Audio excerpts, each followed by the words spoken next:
So big game out in Serie A this weekend is number 1 Inter Milan up against second place Juventus. Who's going to come out on top? We'll talk about it next.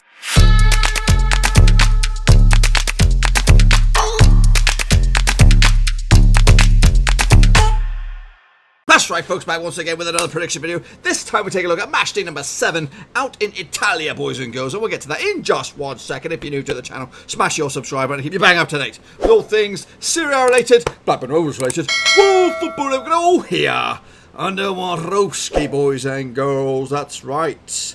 So, matchday number 7 coming at you. Who's going to come out on top in that big heavy hitter? Before then, we're going to take a look back at how we got on in matchday number 6, obviously. Was it double match day last week? So there was a lot of games to play catch up. But anyway, let's have a look at how we got on. Oops, there we go. In the show we go. There we go. As always, here's the criteria for you. My things are all over the place. If I got 0 to 3, I'm in the red face gang. If I get 4 to 6, straight face club, and 7+, I'm in the thumbs up gang. So let's take a look at how we got on last time out. Juventus did take care of SPAL 2-0, got the job done. For me, I went with a 3-0 final score for Juve, so not too bad. Sampdoria lost at home to Inter Milan 3-1. Actually went with a 2-1 win for Inter Milan, so not too bad indeed. Sassuolo lost to Atalanta at home 4-1 final score. I actually went with just a 2, so not too bad. Napoli took care of business against Brescia. I think Bartelli, what's his name? Mario, whatever his name is, the controversial fella, Balotelli was on the score sheet for Brescia. 2-1 final score for Napoli, though. Actually went with a 3-1 win. Lazio took care of business against Genoa. 4-0 final score. Actually went with a 1-0 in the end. Roma again, the other Rome team, took care of business on the road against Lecce. 1-0 final score. Actually went with a 2-0 win final score. Udinese cleaned house against Bologna 1-0. I actually went with a 2-1 win on that one. So not bad, boys. I'm looking pretty good. 1, 2, 3, 4, 5, 6, 7 on the spin. Correct results. However, all goes wrong here. Cagliari managed to have a 1-1 draw against Hellas Verona. Actually went with a 2-0 win. Fiorentina picked up the win, 3-1 away from home. I got the right score. I just flip-flopped the wrong way round. And Parma took care of business against Torino. And as you can see, I did pretty top banana there, boys and girls. 7 out of 10, which means I'm in the top thumb gang, boys and girls. So let's take a look at how you boys got on out in this week, or past week, should I say, over in Italy. DNZ Canali did all right for himself. Nathan Heaver, top banana, he joins me in the top thumb gang. Abdi Moa, we'll get to you in a minute. Keaton Zamurli with a straight face gang. David Gamez, top thumb gang as well. Parash Vyas, also top thumb gang. We are QBR, not too shabby. Abi Moha, not too bad. Adam Celtic did okay for himself. Yannick Bustler, also not too shabby. Khaled Biardi, not too shabby. And Omaji Monday, not too shabby. So 4 of us, all in all, including these 3, are in the top thumb gang this week. How about what the table looks like? Well, currently it is Inter Milan top of the pops with 6 wins out of 6. Juve hot on the heels though, and a win for them this weekend could see them leapfrog into top spot. Both of them unbeaten, but will it be a draw? Will it be a win? We'll have to see. Atalanta hot on the heels, their 3rd spot, and Napoli got it all to do in 4th spot. Down the bottom it's Sampdoria, SPAL, and Geneva. So what's going to go on this weekend? It is Brescia going to open up against Sassuolo this weekend. Brescia come into this match 15th in the table, 6 points on the board, just the 1 win out of 5 up against a Sassuolo side. They're also on the slide, 2 wins out of the past 6 games for them. The recent record between these two sides, 2 wins for Brescia, 1 win for Sassuolo, 3 draws along the way. You're going to have to go all the way back. You have to go all the way back. I'm trying to see their victories here. 2 wins for Sassuolo. You have to go all the way back to 2010 for Brescia's last victory over Sassuolo, and all the way back to 2009 since they picked up a victory at home. So it's slightly in favour of Brescia. You'll have to give it to them, and I'm actually going to side with them on this one. Balotelli will deliver the goods now that he's good to go and away to play. So 2-1 for me. Next up we have SPAL up against Parma. SPAL also having a bit of a nightmare this season. 9th to 19th in the table. This could be the one they go down up against Parma, who are doing all right for themselves, up to 8th in the table. 3 wins out of the past 5 for Parma.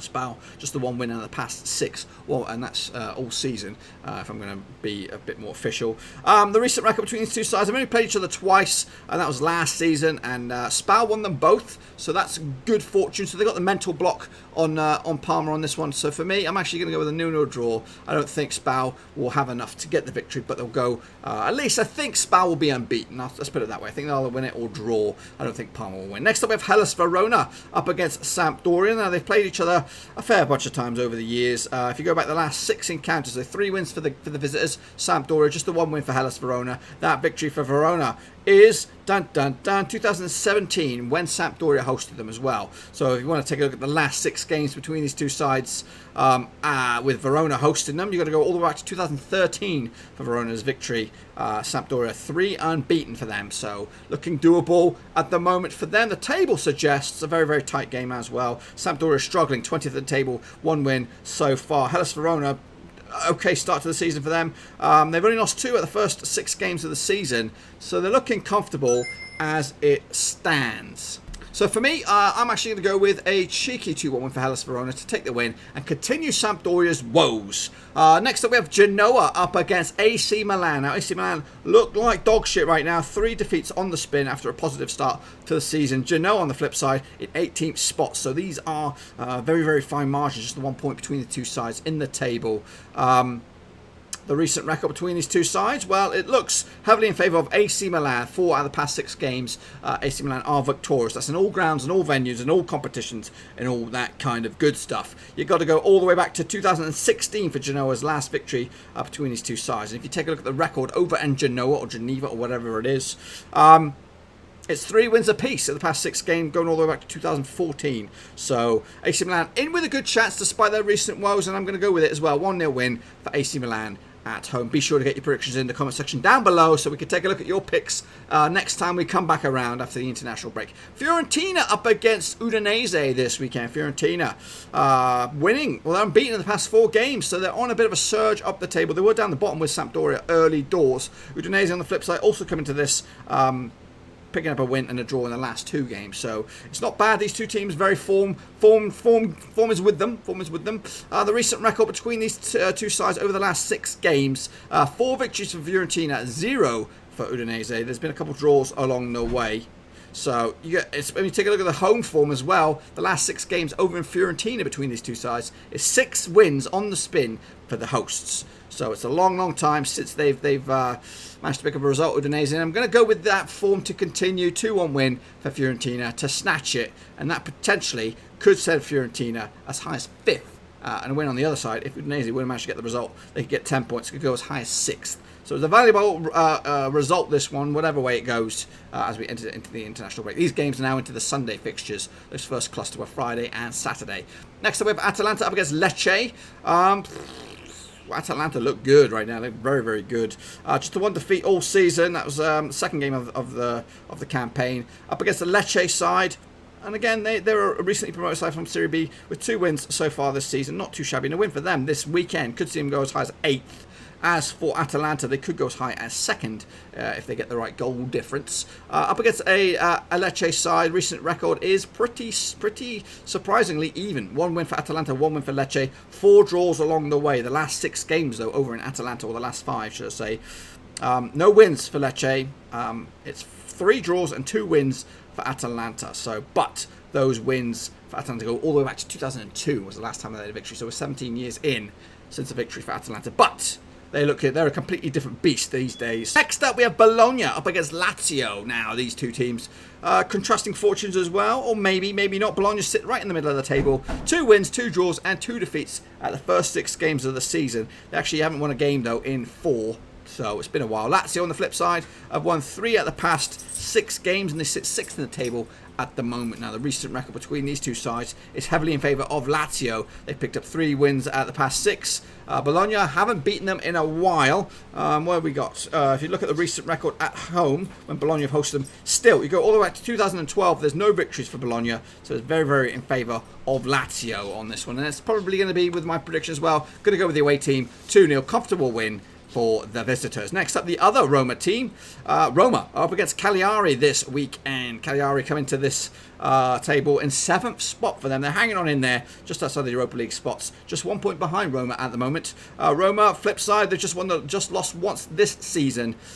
Make it 3 wins out of 4 for them. So it's looking good for them. The recent record between these two sides in all competitions and all grounds is heavily in favour of Roma. They are the home team as well. So 4 wins for Roma, the past 6, 2 draws along the way. The last time Cagliari picked up a victory in Roma was 2013. It was a 4-2 win. Francesco Totti amongst the scorers for Roma, and Nangolan, the other, one of the goal scorers for Cagliari. Next up, for me, sorry, I nearly missed my pick. Actually going with a 3-1 win for the home team, and that potentially could send Roma as high as third in the table.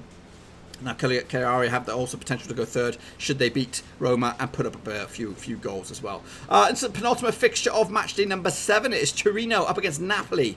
Big game this one for Napoli. They need to close that gap because Juventus and Inter are breaking away. Torino on the flip side, they come into this in 9th in the table. 3 wins and 3 defeats for them so far in their campaign. However, Torino come into this with 1 win out of the past 4. Napoli come into this with 3 wins out of the past 4. So, you know, flip-flop fortunes for these two sides. The recent 6 games between these two sides in all competitions: 4 victories for Napoli, 0 for Torino, 2 draws along the way. And if you take a look at the last 6 games over in Turin, you're looking at 5 victories for Napoli, just the one for Torino, and that victory for Torino, the hosts, was back in 2015. It was a cheeky 1-0 win. Kamil Glik was the scorer back then. So obviously you're going to have to decide, well, what have I done here? One with a 2-2 draw, kind of separate the two sides. I think Torino will manage to grind out a result. I actually thought I was going to go with Napoli on this one, but hey ho. And wrapping it up, it is the cherry on top. A game all on its own. Late kickoff, Sunday night, 2nd place Juventus go to Inter Milan to take on the leaders, who are currently 100%, 6 wins out of 6. Juve just the 1 blip, and that was a draw. And who was that against?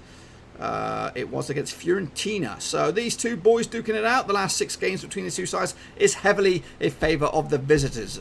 6 games, 4 wins for Juve, 2 draws along the way. However, the last 2 games between these two sides in all competitions, including friendlies, have been draws. The last 6 games over in this when Inter Milan have been the hosts, it's been 3 victories for Juve, 1 win for Inter Milan, and 2 draws along the way. The last time Inter Milan picked up a victory against them when they were at home was 2016. It was a 2-1 win. On the score sheet on that day, Steven Lichtsteiner, don't know where he is these days, I think he was at Arsenal last time out, and Mario Icardi and Perisic, the winning goals for Inter Milan. Again, this potentially could send, I think this could send Juve to the top of the table should they win.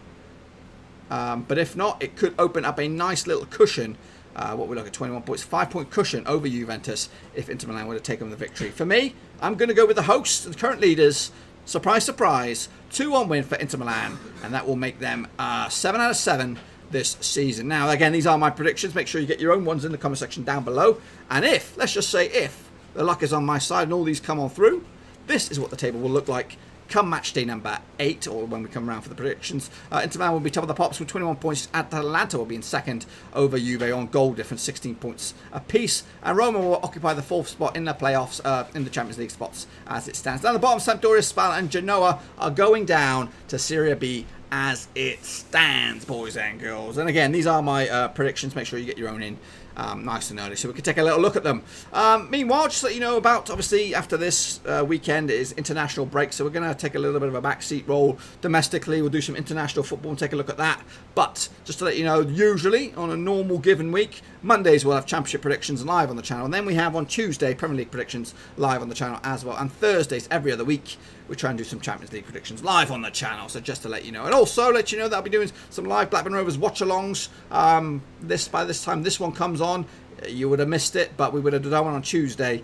But the next one will be Saturday when we take on QPR down their place. So if you want to check that out, there's a link in the description down below. So smash on that, go on there, smash the follow, and then you'll know whenever we go live. So, my friends, that is pretty much it. What do you think is going to happen this weekend in the Serie A? Will it be Juve? Will it be Inter Milan, top of the pops, as we go into the international break? Get your predictions in nice and early. And until I see you again, which will be, if you're watching just these videos, after the international break, with some more matchday predictions for matchday number 8. Thanks again for watching. Please like, share, and most importantly, hit the subscribe button to keep you bang up to date with all things Blackburn Rovers related, championship related, football related. We've got it all covered right under one roof. And while I still have you, please be sure to check out some of the old videos scattered along here.